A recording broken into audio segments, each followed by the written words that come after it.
వర్ణించలేని బహుమానం. 2 కొరింథీయులకు రాసిన పత్రిక 9వ అధ్యాయం 15వ వచనం. సఖ్యము కాని ఆయన వరమును గూర్చి దేవునికి స్తోత్రం. ఇక్కడ వరం అంటే ఏంటి అంటే అపోస్తలుడైన పౌలు అంటున్నాడు, యేసయ్య మన జీవితంలో మనకి రక్షణను అనుగ్రహించాడు, అది ఒక వరం. ఎఫెసీయులకు రాసిన పత్రిక 2వ అధ్యాయం 8వ వచనంలో, మీరు విశ్వాసం ద్వారా కృపచేతనే రక్షింపబడి ఉన్నారు, ఇది మీ వలన కలిగినది కాదు, దేవుని వరమే.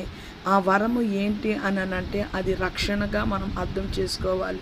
ఆ రక్షణ ఎలాగ మనకి వచ్చిందంటే యోహాను సువార్త 3వ అధ్యాయం 16వ వచనంలో, దేవుడు లోకాన్ని ఎంతో ప్రేమించిన కాగా ఆయన అద్వితీయ కుమారునిగా పుట్టిన వాని యందు విశ్వాసం ఉంచి ప్రతివాడు నశింపక నిత్య జీవం పొందినట్లు ఆయన తన కృపను అనుగ్రహించినని ఉన్నది. మరి యోహాను సువార్త 10వ అధ్యాయం 18వ వచనంలో యేసయ్య ఇష్టపూర్వకంగా తన ప్రాణాన్ని కలువరి